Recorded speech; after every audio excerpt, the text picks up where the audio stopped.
I'm just going to do a quick video on what I bring with me. Start off, I put everything in my Virtue gear bag. I got this bag, I don't know, probably a few months ago. Really enjoy it. It's been great for me. I do like that it, on the front here, also has the spots for my patches. As you can see, got to represent Harambe. Dicks out for Harambe. So, jump right into it here. For those of you who aren't familiar with the Virtue gear bag, it does have separate compartments for basically everything.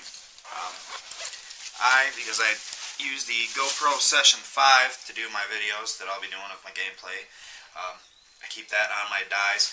I don't put my dies inside of the microfiber that it came with because the camera will not fit inside of that. So it does fit inside of the microfiber pouch that comes in the Virtue gear bag.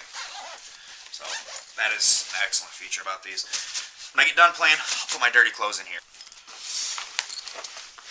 Alright, so jumping right into the main compartment. I bring with me my Freak XL kit that I actually had picked up to go with my Deadly Wind barrel that I picked up, the nice carbon fiber. I've absolutely loved it the whole time I've had it, so I just picked up the full Freak kit. I've got an HK Army pod pack in there. It's just a 4. I also have my main gun. I do like to shoot this one most often. It's probably the favorite gun I've ever had in my lifetime. It's just the LV1. I believe it came in a Midnight, and they went ahead and put the tan grips on it. I do have a brand new set of black grips that I'm hanging on to just until these get a little bit more worn out, then I may switch them over.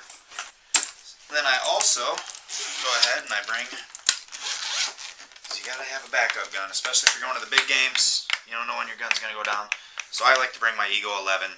It is a Team Avid edition. I've actually never shot this during gameplay. I just never needed it. LV1's always been absolutely perfect.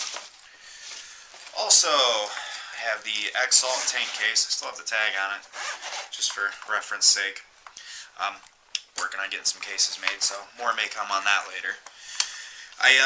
Right now I'm rocking Ninja 6845. I did just get in a SL77 in purple that I may use, I may sell. And I also have the SL in the 6845 in blue. I used to play with everything blue. I really don't have any blue equipment anymore, so it just hasn't really gone with much that I actually use. I do also keep the Empire tank pouch. When I play in the woods, never know when I'm going to fall. I'm a big guy. I'm going down hard if I go. So I like to keep the case on there. I don't want to damage the tanks. It's just always kind of been my thing. Never had a reason not to do it. In the side pouches here, these are actually made for another marker to go in if you have a marker that doesn't have a case, like Plant Eclipse. Absolutely amazing cases that they send with their weapons. So, that brings me to my Deadly Wind barrel that I actually put in those cases just because it stays nice and protected. I left it in a nice little plastic container that Deadly Wind ships them in. It's great, keeps everything out of it, no dirt, no dust, no grime. It's great, I love it. Let's see. I have my Spire 260. This is what I mainly use when I do my scenario games, just because it can fit the extra paint in there. When you're out in the woods, you don't want to go back for paint, so try to bring as much as I can with me. So that's one of my big main staples there, is having a nice big hopper. I did just pick these up. I have not worn these. I never have actually worn elbow pads when I play. I figure if I'm going to be doing this game in July, it's probably going to get hot. I actually have some shirts being made, some Zodiac paintball shirts. So I may at some point end up playing in the t-shirt and just kind of wearing the elbow pads for a little bit of sleeve protection. Maybe stay a little cooler, maybe not. Not really sure how that's going to work out for me. We're going to give it a whirl though. I do always bring an extra mask. I played the super big game up in right at the border of Minnesota and Wisconsin this year. It ended up raining most of the morning, and I was having issues fogging like crazy. Granted, I didn't have the dye i5s yet, so I was playing with a couple of my older sets of masks, but that is a lesson learned as far as bringing at least a couple of pairs of goggles. That way I can switch them out throughout the day if they start to fog. etc., etc. So that's what I ended up doing. It worked really well. So that's one thing I will do forever. All right, moving right along. I got a bag full of O-rings, extra parts, some other miscellaneous stuff. The main thing is the O-rings. I keep all this stuff with me. You never know what you're going to need, especially at those big games. Sometimes there's some paintball stores that are out there representing and have the extra parts. Sometimes there's not, so it's just better off to have the extras. I have a little Ziploc bag just kind of with picks and screwdrivers, some random Allen wrenches. I've got both metric sets of Allen wrenches and standard sets of Allen wrenches. You never have enough. The nice thing about Planet Eclipse, you don't ever really need them. I also bring my extra spire. It's nice to always have a spare, especially when you're talking about hoppers. You never know when something's going to go wrong.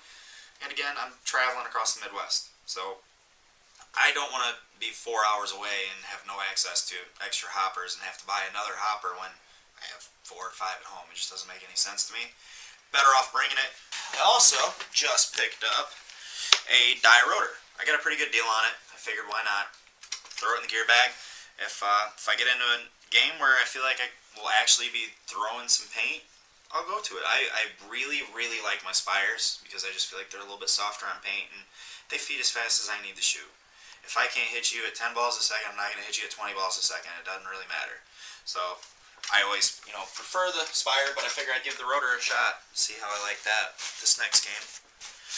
Alright, moving into my top compartments. This is another great feature about this bag is there's so much storage up here as well. I keep at least a few barrel stocks with me. I never know if I run into somebody up there and they're having gun issues, if I can loan out one of my guns, or if I'm playing an open play and there's a new player.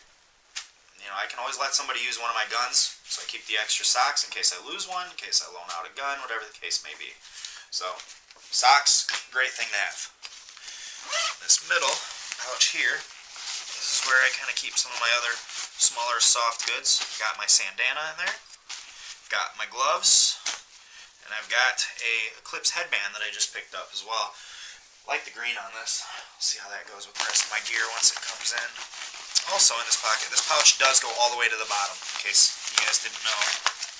So, in there, I also keep extra batteries. So I got 9 volts, some AA in here. I've got another pack of AA's.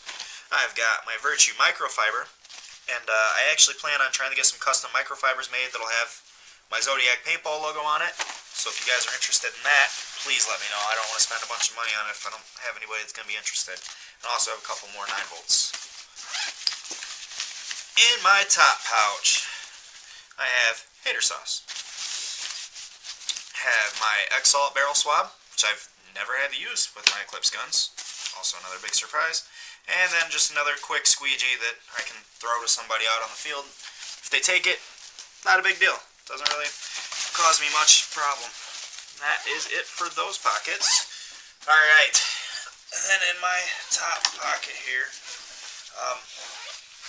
for right now, I am using this Valken jersey. It was cheaper. It's got the dark colors, the browns, the dark greens, the black. It's thin and light and comfortable, so other than the fact that it's black and it's going to be sunny in the middle of July, it's a perfect jersey for what I'm doing. I will say that I have put in an order through Anthrax, and I do have a custom jersey coming. It's not a full custom, it's just a semi-custom for right now, and then I will be working on getting my other jerseys made. I should actually have my t-shirts for this event. I believe next Friday they'll be in right before I head down there, so I may end up playing in a t-shirt at least a good portion of the time. We'll kind of see when we get down there. And then my absolute, by far, favorite item in my gear bag, I think, is the Planet Eclipse program pants. If you guys aren't familiar with these, I mean the entire pant, and I mean the entire pant, is essentially stretchy material. It's a little bit thicker, it gets pretty warm, but as far as being able to move and run and dive and slide and anything else you're ever going to need to do on the field, these are absolutely incredible. I have never worn pants that are more comfortable, especially for running around in. So, that is essentially what I carry inside of my Virtue gear bag when I go to the events. This isn't everything I bring. I do bring some other stuff. I'll usually bring a duffel bag or a backpack or something along those lines. So some of the other things that I'll definitely bring would be extra socks. I'll bring extra socks, obviously underwear. I'll have some t-shirts made, so those I'm going to more than likely wear under my gear this time, but normally I would bring some extra t-shirts. Paper towels. Paper towels are another really, really nice thing to bring with you, especially when you're getting hit in the mask. Radio. I'll bring a radio, and I'll have that out there. That way, if I'm actually kind of communicating back and forth with the general or whoever's in charge, or if I want to talk to some of the other bigger teams that are out there playing the game, at least I can get in contact with people. There's some other stuff too. I mean, I'll throw in the description some other things that I bring with me out there. I'll kind of keep the list growing. If you guys have some other things that you bring that I didn't bring up, throw that in the comments. Yeah, so that's gonna wrap up the video. Make sure you guys like and subscribe for me. I want to keep this thing growing. I did get my Facebook page up to 100 likes, so I'm hoping I can get 100 subs relatively soon. So if you guys could do me a favor and hit that subscribe button, even if you're not going to check out more of the other videos, hey, it helps me, at least for right now, trying to get this whole thing started off. This is my first video, so it is going to be a little bit rough. Work with me, people. Give me a chance. I'm sure I'll get better with time. So if you have any comments about how I can make the video better, throw that at me too. Let me get all the feedback, and I'll put it all together. Kind of go from there. All right, thanks for watching the video, guys.